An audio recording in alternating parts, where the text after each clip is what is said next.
Shalom. Sebelum kita beribadah, silakan perhatikan poin berikut. Yang pertama, tinggalkan semua aktivitas seperti bermain. Yang kedua, siapkan Alkitab. Yang ketiga, siapkan hati dan pikiran. Yang keempat, ambil posisi duduk yang baik dan tenang. Selamat beribadah.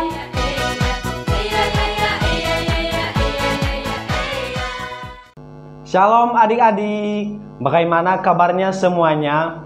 Kakak yakin dan percaya adik-adik semua dalam keadaan baik dan bersuka cita. Nah, pada saat ini kita kembali memuji memuliakan nama Tuhan. Namun sebelumnya kakak ajak adik-adik untuk berdoa. Mari kita bersatu di dalam doa. Bapa, kembali kami mengucap syukur di hadapan-Mu pada saat ini. Terima kasih Tuhan Yesus, Engkau telah menolong kami hingga kami bisa ada pada saat ini. Tuhan Yesus, pada saat ini kami memuji memuliakan nama-Mu, dan kiranya Roh Kudus-Mu yang mengurapi setiap kami. Di dalam nama Tuhan Yesus kami telah berdoa dan bersyukur. Amin. Nah, adik-adik, kita hebat karena Tuhan Yesus yang buat. Kita pinter karena Tuhan Yesus yang buat. Nah, maka dari situ mari kita memuji memuliakan nama Tuhan. Mari kita bersorak-sorai bagi Tuhan. Mari kita katakan, cita-citaku.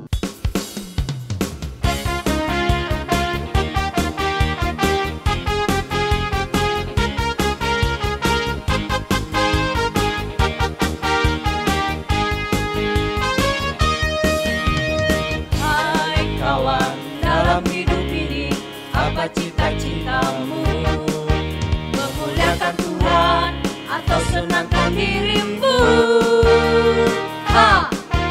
Kamu hebat, Dia yang buat. Kamu pintar, Dia yang buat. Puji Dia, muliakanlah namanya. Biar Yesus masuk dalam hatimu. Hai kawan, buka hatimu, terima Dia. Jangan-janganlah kau bimbang, jangan-janganlah kau ragu, karena Tuhan Yesus selalu ada untukmu.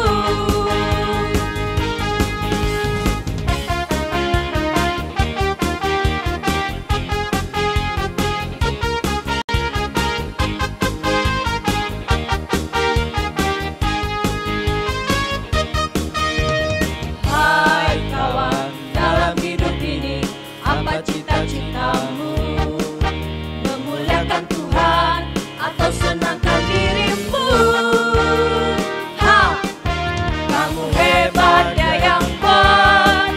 Kamu pintar, Dia yang buat. Puji Dia, muliakanlah namanya. Biar Yesus masuk dalam hatimu. Hai kawan, buka hatimu, terima Dia. Jangan-janganlah engkau bimbang, jangan-janganlah engkau ragu, karena Tuhan Yesus selalu ada untukmu. Jangan-janganlah engkau bimbang, jangan-janganlah engkau ragu, karena Tuhan Yesus selalu ada untukmu.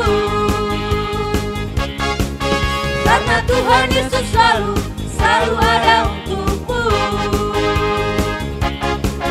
Karena Tuhan Yesus selalu ada untukmu.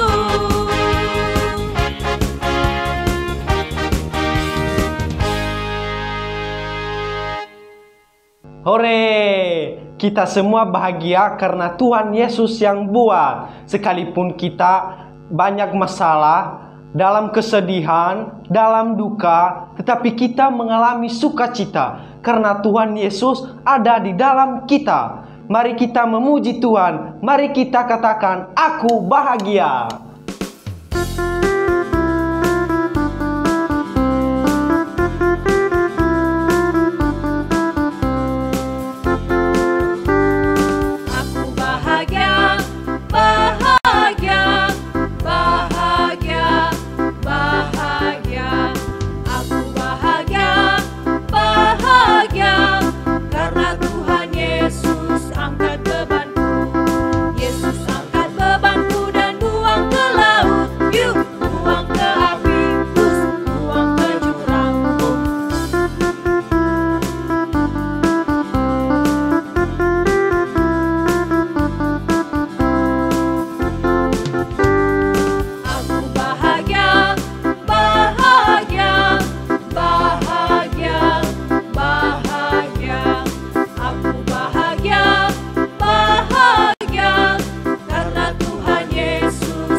pastinya luar biasa. Nah, siapa nih yang sudah rindu dengan kakak-kakak sekolah minggu? Kakak-kakak sekolah minggu di sini merindukan adik-adik semua, siapapun yang menonton video ini. Tapi dalam kerinduan itu kita terus memiliki kasih Kristus yang mempersatukan kita. Ada amin? Amin. Nah, sekarang kita akan mendengarkan firman Tuhan. Namun sebelumnya, kakak akan pimpin kita di dalam doa. Mari kita bersatu di dalam doa. Terima kasih Tuhan Yesus, kami telah selesai memuji dan menyembah Engkau, bersuka cita memuliakan nama-Mu Tuhan. Dan inilah bagian kami untuk mendengarkan firman-Mu. Kiranya Engkau memberkati kami, Roh Kudus-Mu yang menuntun kami dimanapun kami berada dan apapun keadaan kami. Sehingga firman-Mu tidak berlalu begitu saja Tuhan, tetapi kami mendengarkan dan melakukannya. Terima kasih Tuhan, inilah doa dan ucapan syukur kami. Di dalam nama Tuhan Yesus Kristus kami berdoa. Amin. Nah, sebelum kita mendengarkan cerita firman Tuhan, sebelumnya Kak Devi akan ajak kita sebuah yel-yel. Mari kita sama-sama buat ya. Katakan, aku besar, Tuhan Yesusku lebih besar lagi. Nah, kalau besarnya di kita, katakan kecil saja ya dan pendek. Sedangkan kalau di Tuhan Yesus, katakan besar dan panjang. Sekali lagi ya. Aku besar, Tuhan Yesusku lebih besar lagi. Nah, Tuhan Yesus kita sungguh lebih besar dari segala-galanya. Nah, siapa nih yang tahu, yang sudah tebak Kak Devi akan cerita tentang apa? Kali ini Kak Devi akan bercerita tentang sebuah mukjizat Tuhan Yesus yang dilakukannya. Nah, untuk kita semua adik-adik yang berada dimanapun, apa mukjizat pertama yang dilakukan Tuhan Yesus? Nah, yang mau menjawab silahkan jawab di kolom komentar di bawah ini. Jangan lupa ya. Kali ini Kak Devi akan bercerita tentang mukjizat yang dilakukan Tuhan Yesus ketika Ia menyembuhkan orang yang lumpuh. Mari kita sama-sama dengarkan ceritanya. Let's go. Nah, cerita kali ini adalah bagaimana Tuhan Yesus membuat mukjizat menyembuhkan seorang yang lumpuh.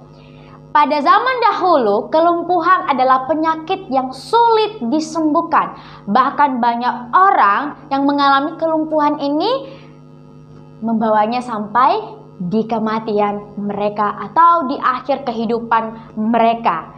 Jika di masa sekarang kita mengalami COVID-19. Nah, COVID ini sudah memakan banyak korban jiwa. Tetapi jangan takut ya, karena ada Tuhan Yesus yang lebih besar daripada segalanya. Demikian pula yang dialami seorang lumpuh ini yang menerima mukjizat daripada Tuhan Yesus.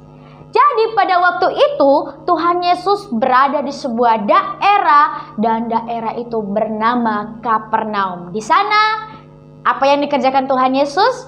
Ia memberitakan tentang kerajaan Allah kepada orang-orang yang berada di sana. Di waktu yang bersamaan pula ada satu kelompok 4 orang yang membawa orang lumpuh kepada Tuhan Yesus. Pasti di tengah-tengah keramaian mereka kewalahan membawa orang lumpuh ini. Jika Kak Devi berada di posisi sana, pasti Kak Devi sudah diam. Sudahlah, saya tidak mau membawanya. Sudahlah, terlalu capek untuk berjalan ke sana kemari mencari Tuhan Yesus. Tetapi karena keempat orang ini, mereka memiliki iman yang besar, kepercayaan yang besar bahwa Tuhan Yesus mampu menyembuhkan teman mereka yang lumpuh, maka dengan berbagai cara pun mereka mencari. Bagaimana cara mereka? Nah, keempat orang ini membawa yang lumpuh ini melalui atap atau lantai 2 di mana Tuhan Yesus ada di dalam tempat itu. Nah, bagaimana Tuhan Yesus ketika melihat orang-orang ini membawa orang lumpuh kepadanya? Apakah ia mengasihaninya atau melihat begitu saja? Ingatlah bahwa tidak ada kerja keras yang mengkhianati hasil. Demikian pula ketika kita punya iman yang besar kepada Tuhan Yesus, maka Tuhan Yesus pun melakukannya kepada kita semua. Termasuk kepada orang-orang yang membawa teman mereka yang lumpuh kepada Tuhan Yesus. Apa kata Yesus? Yesus berkata kepada mereka, "Hai anakku, dosamu telah diampuni. Bangunlah dan angkatlah tempat tidurmu, pergilah pulang ke rumahmu." Maka orang lumpuh itu pun seketika sembuh total. Nah, hal yang luar biasa bukan? Sangat luar biasa, sangat ajaib, dan sungguh di luar pemikiran kita manusia. Hebat, luar biasa, dan sungguh mulia Tuhan kita. Nih Kak Devi angkat jempol dua-dua buat Tuhan Yesus. Bukan hanya itu saja, Kak Devi terus beriman kepada Tuhan Yesus. Nah, apa yang bisa kita ambil dari cerita ini? Kita harus bisa menjadi seperti keempat orang yang membawa temannya yang lumpuh, yang memiliki iman kepada Tuhan Yesus bahwa teman mereka akan sembuh. Demikian pula kita dalam kehidupan kita masing-masing. Misalnya, jika adik-adik sedang mengikuti ujian, saya beriman, saya percaya bahwa saya akan mendapatkan nilai bagus. Tapi bagaimana memiliki nilai bagus kalau tidak belajar? Jadi kita beriman, di lain sisi juga kita harus bertindak. Karena iman itu harus dibuktikan dari perbuatan kita. Ketika kita belajar, maka hasilnya bisa memuaskan kita. Tuhan akan selalu menolong orang-orang yang beriman kepadanya. Kita juga bisa meneladani seperti Tuhan Yesus. Ia mengampuni orang yang kena penyakit ini, dan ia juga mengasihi dengan menyembuhkan orang yang mengalami sakit lumpuh ini. Jadi demikian saja cerita kita pada hari ini, pada kali ini. Sampai berjumpa lagi di minggu-minggu berikutnya. Terus saksikan kita. Mari kita terus sama-sama memuji menyembah Tuhan, mendengarkan firman Tuhan. Sebelum kita menutupnya, mari kakak ajak kita semua bersatu di dalam doa. Segala puji hormat kemuliaan hanya bagi nama-Mu Tuhan. Kami telah belajar tentang firman-Mu. Jadikanlah kami anak-anak yang memiliki iman kepada Engkau. Bukan hanya iman saja, tetapi kami bisa bertindak. Kami bisa melakukan dan membuktikan iman percaya kami kepada Engkau. Sehingga orang-orang di sekitar kami melihat betapa ajaib dan luar biasanya Engkau Tuhan di dalam setiap kami. Terima kasih Tuhan. Ajar kami terus Tuhan. Tuntun kami dengan kuat kuasa Roh Kudus-Mu. Inilah kami Tuhan, Engkau yang memberkati kami dari dulu, sekarang, dan sampai selama-lamanya. Mari kita sama-sama katakan amin. Terima kasih. Tuhan Yesus memberkati. Shalom.